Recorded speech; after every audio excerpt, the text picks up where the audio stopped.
Good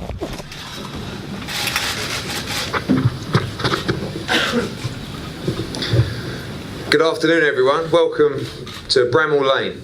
Can't believe we're finally here. Lots of work behind the scenes the last few weeks, months, years to enable Kell Brook to fight at this football ground. Obviously a big Blades fan, something that he's been asking me to deliver for many, many years, and what a fight to welcome to Bramall Lane on May the 27th, live and exclusive on Sky Sports Box Office and Showtime in America. I believe, well, I think I know, the best fight in the 147-pound division. I think one of the best fights in world boxing. The IBF welterweight world champion Kell, the special one, Brook, against the undefeated American Errol, the Truth, Spence. It's an absolutely mouth-watering clash. And before we hear from everyone on the table, I'm going to pass over to Head of Sky Sports, Adam Smith, to say a few words. Thanks, Eddie. Well, boxing's flying at the moment, isn't it? With Tony Bellew's incredible win over David Haye the other week. We moved to Manchester this week for the huge Crolla Linares rematch. We've, of course, got Anthony Joshua and Vladimir Klitschko in front of 90,000 at Wembley. What about 25, 30,000 here at Bramall Lane at the end of May? I think it's a wonderful matchup, first and foremost. When Eddie told me this was going to happen, I was absolutely delighted. Kell Brook, who's done everything that's been asked for him, a wonderful fighter for so many years. He took the plunge, he went in with Gennady Golovkin, and I think he did terrifically well that night. The weight, obviously a problem, the injury, but you know what, he's come back, and he's come back to his natural weight to defend his title against one of the guys I think is one of the best in America that America has given us in the last few years. I've been watching Errol Spence since he was an amateur. I think he's wonderfully talented. There's many over in the States that believe he's the next pound for pound king. They really rate Errol Spence. He's unbeaten in 21, 18 knockouts. I think it's a terrifically dangerous fight, this, for Kell Brook. It's fraught with danger, and I think that Kell should have huge credit for taking on his mandatory challenge here in Sheffield. Great that Errol's come over. I think it's a fantastic matchup for the welterweight division in world boxing, and I hope everybody gets behind it. We certainly will. It's a huge event on Sky Sports Box Office at the end of May. Eddie will, I'm sure, produce a stacked card to be a wonderful hors d'oeuvre for what will be a great main event, and we'll bring you all the build-up that we can. We'll be in camp with Kell, we'll be in camp with Errol, and I'm really, really looking forward to this. This is a proper fight. Thank you, Adam. This event wouldn't be possible without Sheffield Council and, of course, Sheffield United Football Club. Stephen Bettis has been working tirelessly behind the scenes to try and make this happen, and Simon McCabe for a long time had meetings with him over the years to try and make this event happen. I know now the Head of Operations say a few words on behalf of Sheffield United Football Club. Yeah, firstly, thank you, Eddie, and thank Matchroom and the team for your help and assistance in making this great event happen. We're absolutely honoured and delighted to be hosting a world title fight here at Bramall Lane. We've invested significantly in the stadium in recent years, which enables us to host such a great event as this, and hope it's the first of many. Sheffield, I think, as many as you know, has a great boxing heritage. The stadium itself hosted its first boxing event back in 1984, of which Harold Bomber Graham fought here. So we're looking forward to a great fight. It'll be a great event. It'll be a cracking crowd. Anyone that's been here for a football event will know that there's no better atmosphere than Bramall Lane when it's a full house. There'll be over 25,000 here to see Kell, the local lad, the Unitedite, take on Errol, and we all very much look forward to hosting the event that night and seeing a great spectacle. Thank you very much. Over to Team Spence. Brad, welcome. Errol Spence flying the flag for you guys in America, and one of your hottest talents that you guys look after. Listen, this is going to be a great fight. We got two of the best at 147. Put your seatbelts on. It's going to be a good one. Derek James, you're the man behind the tactics and the plan for Errol Spence to become world welterweight champion. Tell us about this fight and what you expect on May the 27th. Well, first of all, I'm very happy to be here. I believe that this is not only the biggest fight in welterweight boxing, but this is the biggest fight in the world right now. With the fact that you have the best from Great Britain, the best from America, so that makes it an international fight. I read and I listen to how you present Errol as the American as to say that there's a difference. That he's a British guy, we're an American guy, and I'm happy to be here. And I think that Errol Spence is the best opponent that Kell Brook has ever faced. Saying that he just fought Triple G, I said the exact same thing to Chris Algieri, and he had just fought Amir Khan and also Manny Pacquiao. He's the best and most technically sound fighter that Kell Brook has ever fought. And so I think it's going to be a good fight. It's going to be a good day, and I'm looking forward to it. Thank you. Dominic, obviously the Triple G fight last September, a great event, a great effort from Kell Brook. We knew what it was. We took the gamble in that fight, back at 147 pounds, and Kell way ahead of his usual place with 10 and 10 weeks to go. Been out in Fuerteventura for 4 weeks, already in great shape. I mean, we all watched the Triple G fight at the weekend, last weekend, and for me, you could see after being in the ring with Kell, there was something missing in that fight. Kell had knocked the stuffing out of him, and he wasn't the same fighter. I don't think everybody gave Daniel Jacobs a chance in that fight. Watching Daniel Jacobs, you could see he picked a bit off Kell, switching, rolling, moving, grabbing, holding, got through that fight. A lot of people thought he won that fight. Yet, apart from the eye injury, he didn't really make a dent on Kell apart from that. And I think if Errol Spencer's coming over here with the idea that he's going to make a dent in Kell Brook, he better rethink his game plan. Kell Brook is a very technical, sound fighter. He's the best we've got. He's been in with bigger guys. And he was the first one to take on Golovkin, show people the blueprint how to beat him. And Daniel Jacobs nearly came close to doing that. I'm not too sure that Errol Spence is the best at 147 in America. I think there's other fighters I'd class in front of him. But he's coming over here. He's taking his chances. And we'll see how he goes on. We've got a DVD of his fights. We'll analyse everything. He's a southpaw. Kell loves fighting southpaws. He's very good against southpaws. For us, it's actually easier than orthodox fighting. So we've got 9-10 weeks left. Kell's well in front of his training plan. He's well on his weight target. He's looking good. He's looking strong. We've just come back from Fuerteventura. Done 5 weeks out there. I've had a great time, put some serious work in. Kell's dropped some good weight, got himself in a good place, and it's just a case now of lining up the sparring partners and getting the graft done, and that's what we intend to do. And when they step in the ring in Sheffield, just like we did all those years ago in '84 when Earl Graham boxed here, boxing an American, I'm sure that Kell Brook will come out victorious. I think Errol Spence will learn a lot. He's still got time to come back and maybe challenge other guys in the division, Thurman or Garcia or something like that, and pick himself back up again. But I don't think on the 27th it's going to be his night. Is your moment of truth challenging for your first world title against Kell Brook? Definitely. This is a fight that I've been wanting. I've been waiting for a long time. This has been a lifelong dream of mine since I started boxing. I finally get my opportunity. And like I said before, I'm coming here to take the title. No ifs, ands, buts about it. Kell Brook, he's a good fighter. But I feel like I'm a better fighter than him, and I'm the best fighter at 147. Obviously, there was talk of him moving up. Many felt that he wouldn't defend his title at 147, but glad he had stayed there, and now the fans have, I believe, the best fight in world boxing. Definitely. I mean, that's what I want. A true champion want to take the title from the champion. You don't want it. You don't want to take the title from somebody you have to fight because a champion vacated. I want to fight the champion. And I want to beat the champion so I can become a true champion. And that's what true champions do. Kell Brook, the dream is here. Bramall Lane, your city, your club, your time to defend your world title in front of a packed out Bramall Lane. May the 27th, Errol Spence. There was no vacating this title for you. There were no vacating for me. First of all, I'd like to thank you, people behind Sky, Sky backing me. And getting it across the line to get it at Bramall Lane. When I was 6-year-old, my uncle Johnny used to take me down to this, to the ground and said, one day you're gonna fight here and defend your world title. And it's come true. So I'm overwhelmed that I finally got it across the line this fight. But I'm so happy, like I said, and it took me so long to get this world title. The team around me were telling me to move up in weight. But it's been too hard to get to become IBF world champion. So you know, you got to come here, you got to come to my backyard and take it. Like I had to go over to, you know, to Sean Porter's backyard and take it away from him.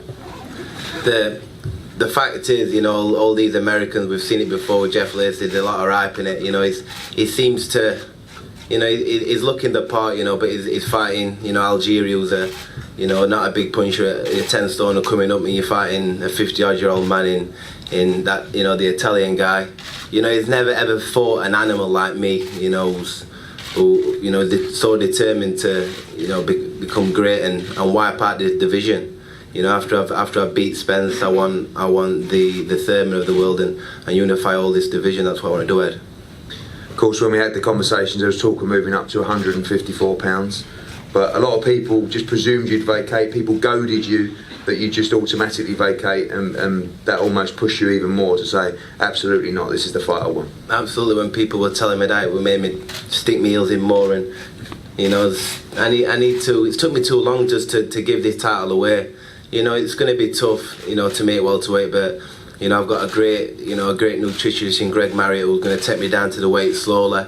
You know, I'm already passing my targets out in training, so I'm looking forward, you know, to getting in there and giving the fans a, you know, magnificent fight, because if this guy, you know, meant to be the, you know, the next big thing, then all I can say is the fans are in for a treat, because you know that I'm going to bring the heat, you know, on the 27th of May.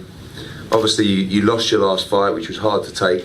A great fight against the middleweight unified world champion. How much do you take from that fight, the fact that you went in there, mixed it with him, stood up to his power as well, and now you're moving down to fight effectively a smaller man? I've took a lot from that, you know, from the Golovkin fight. Everybody ripped me off. I went in there, I showed what balls I had to get in there and put it on him, you know. It busted me out in the second round, but I still stood there, and I stood in the middle of the ring, and you know, I had it out with him. You know, I learned a lot from that, because he's a huge puncher, and I believe me making welterweight, I'm the biggest welterweight out there. So I believe that I'll be bullying these guys. I believe that I'm going to be so strong, fast, fit. You know, because when I do have to really grill myself to make that welterweight weight and put the weight back on healthfully, I'm like a beast in that ring the day after. So I'm looking forward to chucking some chocolate brownies at Spence. I'm looking forward to it, you know. And the only one truth in this fight is Errol's going to get beat. Adam, I know you sure you've got some questions for the gentleman at the table. What makes you believe that you can, obviously the Golovkin fight apart, really become the first man to beat Kell Brook? What is it in your arsenal that makes you different to everyone else he's fought? I believe in my skills. You know, I've been in there and I sparred with a lot of great fighters, Floyd, Lamont Pearce, and Sean Porter, and I went toe-to-toe and tick for tack with the best of them. I believe in my skills, I believe in my ability, I believe in my coach having a great game plan and coming in to win. What did the great Floyd Mayweather say when you worked together? He said I was a great fighter. He just said I needed to work on a little bit of patience, and you know, that comes with fighting. And I was 4-0 at that time. And what do you feel about what Kell was saying about the strength that he has at welterweight, that he's the most powerful welterweight in the world, that he's bigger and stronger than everybody else? And do you worry about that?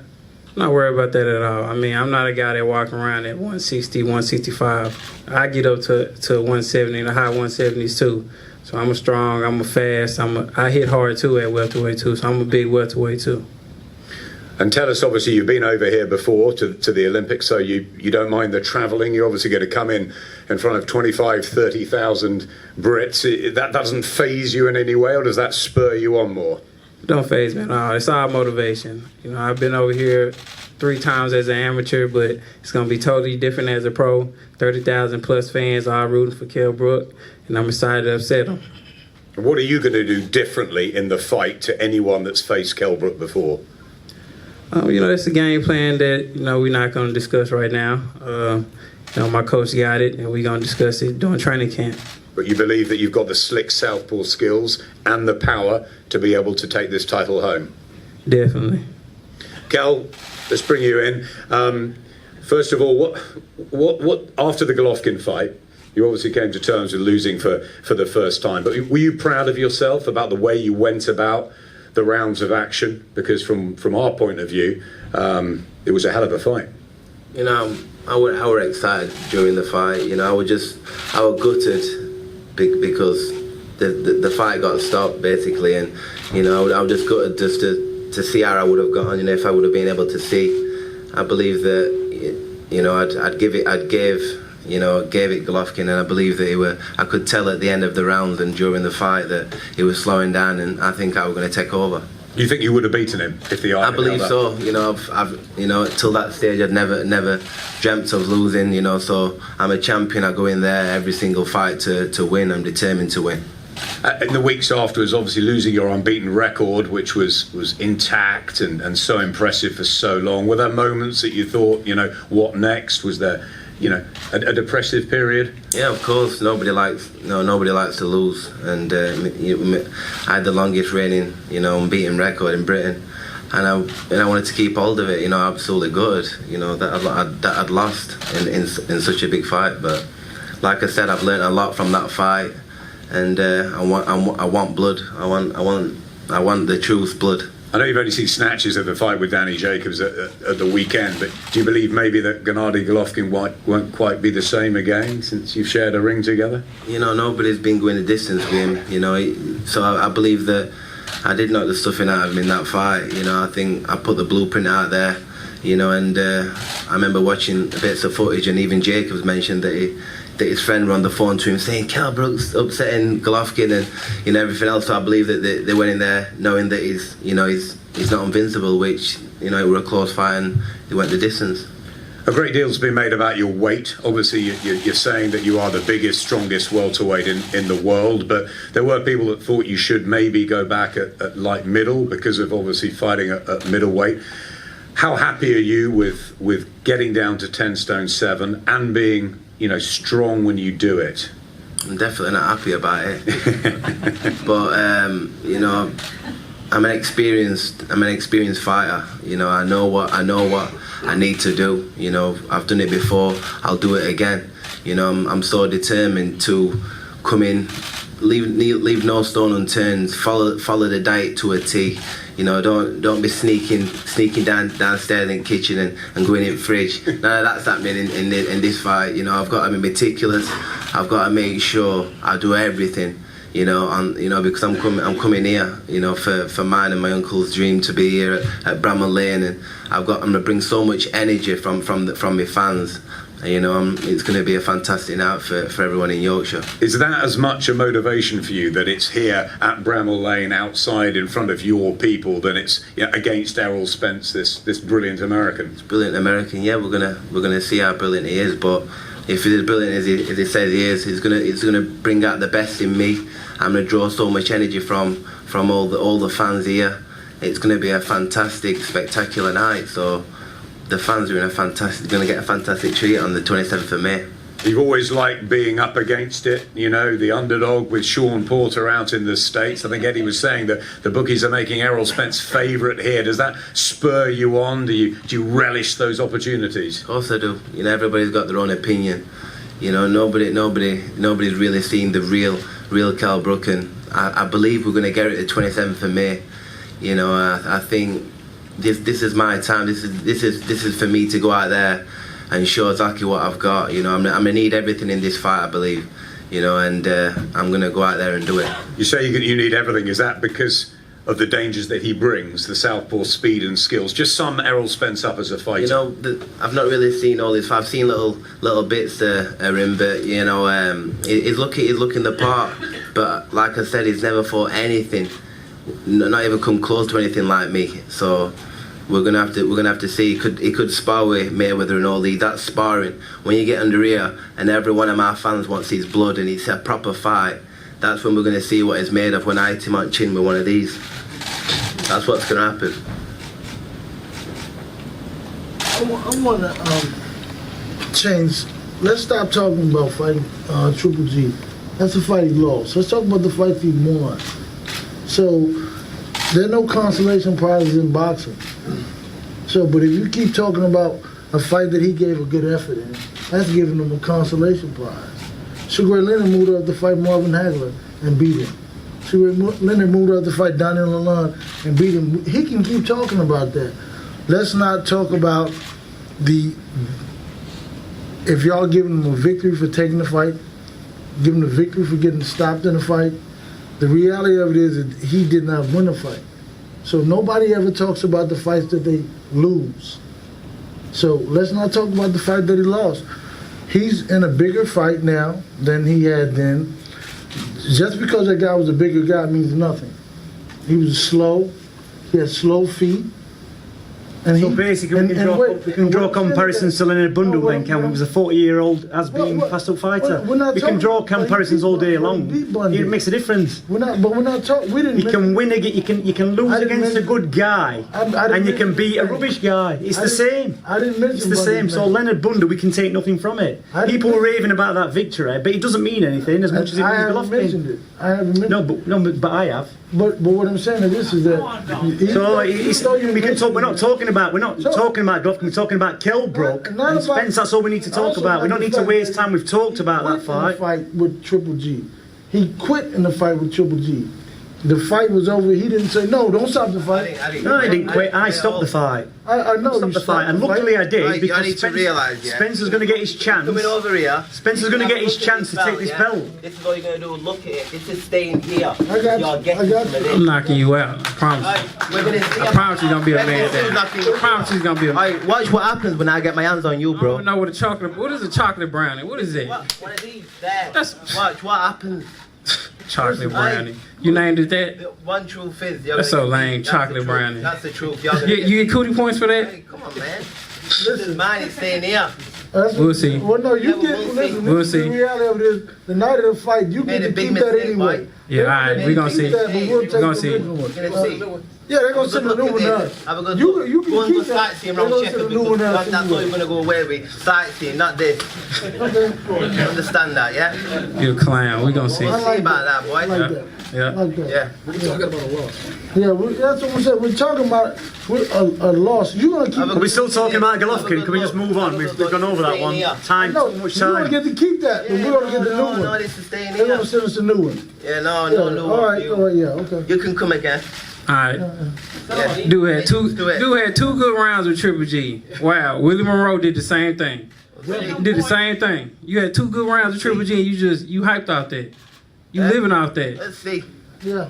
Let's see what you've How got. long you been pro? The difference is How long you been pro? Kell Brook finished on his feet and Monroe How long you finished on been his pro? You only back. fought 2 fighters since you been pro. Sean Porter and who? And Triple G. That's it. And how long you been pro? And your How long I been pro? And your fight. What's your record? Who have What's you your record? boxed? Who have you actually boxed? Your first 25 fights. Your first 25 fights. One What's your decent opponent name. wins? One decent What's name, your Errol. combined opponents wins your first 25 Algeria. fights? It's Algeria. Who's the best guy you boxed? Who's the best guy he's boxed? Best Can guy- anybody tell me? Best guy you box. I don't- 874 losses. Got a good guy? Was your, when you How many wins? Who's the best guy you boxed, Errol? Who is it? Tell me the best guy you think you've boxed. Tell me. Who is the best guy? Chris Algier. Right, that's your best guy. All right, that's your best guy. Our best guy, our best guy, apart from Golovkin, in a fight that we won was Sean Porter. That's our best guy, right? And you beat Chris Algieri. Chris Algieri, 10 stone, like welterweight guy. I give him props for Sean. That's it. Exactly. So the best guy you boxed is Chris Algieri. The best guy we boxed and won is Sean Porter. I give him props for That's that. it. Could've That's the won. comparison. Props for that, though. So the press can make their mind up. You can make your mind up. We already know. The best guy we lost to was Golovkin. Fair enough. Yeah, we did. But the best guy we beat was Sean Porter, which is still 10 times better than Chris Algieri. But listen, if Sean Porter's the best fighter, Yes. that means nothing. That means nothing. We're gonna find out. Yeah, we will. Yeah, we definitely gonna find out. Took you long enough. I'm the Southpaw Slayer. Took you long enough. I'm the Southpaw Slayer. That's right. That's your new name now? Southpaw's never gonna distance with me. All right, we gonna see. You little bitty small guys, are you for real, man? Come on now. Come on. That means nothing. No, see, Mike Tyson was a killer until he went into a boxer, I can huh? box. Don't worry. Wasn't he? We're not thinking of moving up to Well, heavyweight. Foreman wasn't killing till We're not the thinking of time, heavyweight. We're just talking about this one welterweight. What I'm talking about, when you show your muscles like that, muscles mean nothing. You don't. You can't put muscle on your chin. This is not a flex. You can't put muscle on your chin. Can't do that. We can fight as I well. know you can. I know you can. Yeah. We didn't listen. We like the fact that you can fight and that you are a good fighter. It means nothing to beat somebody who can't fight. It means something. And Errol's had plenty of experience of that. Plenty. It means He's something. yeah, I did too. fights were like that. Yeah, I did 8 too. fights in a Man, year you boxing fought bums. somebody with 185 losses. in America, they wouldn't even sanction a fight like that. Oh, I think they would. I've seen losses, some bad you fights in serious? America. I've seen some bad fights. 185 losses, that guy would not be allowed to box. 185. Listen, when you look at it like this, when you were 21-0, your opponents had 874 losses. Right? You've done the numbers, yeah? So listen, so if you divide that up, You weren't an accountant in a previous occupation. If you divide that up, I mean, there were you're good with 13 figures. wins and 40 losses per person. 13 victories, 40 losses. How did you make it to this point? That's why it took so long, because you all decided forever to fight a legitimate fighter. Who was a legitimate fighter? I don't know. Okay. I'm waiting. You're fighting one a now. boxing coach and a trainer, you don't know? Huh? What you saying? I said you're a boxing coach and a trainer, and you don't know what a legitimate fighter is. I said We've already done the I didn't say comparison. what, I said The who. comparison was Chris Algieri and Sean Porter. We're not That's talking about it. that's in the past. No, that's what we're talking about. The best fighters that they both faced. We're not talking about that. The best wins, his best win by his own admittance is Chris Algieri, who was coming up from 10 stone. Our best fighter is Sean Porter. If we put Sean Porter in with Chris Algieri, who would win? Sean We Porter don't know. would kill him. We don't know. We But have no that idea. doesn't mean because Sean Porter's going to beat up Chris Algieri or Chris Algieri is going to beat Sean Porter that it's going to make a difference in this fight. We're talking about their best opponents. That's what we're saying. So on paper, the best guy he's boxed is Algieri, and the best guy we've boxed him with is Porter. That's the end of it. Any other comparison doesn't matter and I say- unless they box the same guy, which they haven't boxed the same guy. So if he'd have boxed the same guy as Kell and he'd have beat him in better fashion, then we could make a comparison. But we can't. We can only go on the best wins, and the best win is a 10 stone kid who got put down 3 or 4 times with Manny Pacquiao. 6 times. Well, 6 times then. After 4, I stopped counting. So if that's your best, fair enough. Great, bring it on the night, and we'll see. Pacquiao could knock him Simple as out. that. Listen, it's not me fighting, it's not you fighting, it's these two. That's right. But even if it were me and you, I think I still get the edge. You think so? And I definitely got the same haircut. He's better looking. He's better looking. They can stop. They can start a training boxing league. I'm good for that. Derek, you started all this. No, I didn't. You know, it was very peaceful and calm. No. before you I'm just being honest though. I Listen. would love to see people talk about their victories and their successes, Don't worry. not their losses. Don't worry. I think when you get involved in a fight the size of Triple G, people are going to talk about it, but it doesn't matter. This is. I can't wait. I can't wait. It's gonna be You good. excited? Errol, are you excited? Definitely. Yeah? Ready. This is what it's all about. This is 2 elite fighters, the World Welterweight Championship, May the 27th, Bramall Lane, Sky Sports box office, Showtime boxing, no better place. Tickets will go on sale on Fight Pass next Thursday. That's not tomorrow, that's next Thursday. General sale on Friday, the 31st of March. We'll be releasing the ticket prices and all the plans in due course. We are going to pose here for head-to-head shots between the fighters and definitely not the trainers. And then all the guys are going to be available for one-on-ones as well. I think we're going to have a photo outside under the stand, not in the rain. Thank you for coming. Roll on May 27th. Come closer. To the cameras first, please. Straight to the front, guys, please. Kell, straight to the front, mate. That's good, guys. Straight to them, Kell. Shoot this one, Kell. Straight to the front again, please, Kell. Errol, straight to the front, please. That's good, mate. Straight this way. Straight to the front, Kell.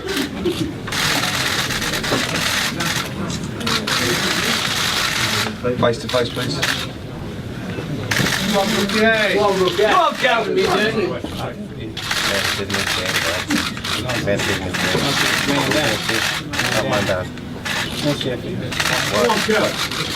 Don't make it mad, Kell. Don't care about that. Watch what Don't kill him, EJ. We gonna see it. Yeah, don't worry about that. Don't worry about that. Don't worry about that. Just stay Just make weight. That's all you gotta do is make weight. Keep it weight, just make weight. You can just make weight. Just make weight. Yeah. Make weight. You don't take vitamins. You don't want steroids, man. Just make weight. That's all you gotta do is make weight. Don't repeat that. Just make weight. Let's see what you've Just got. make weight.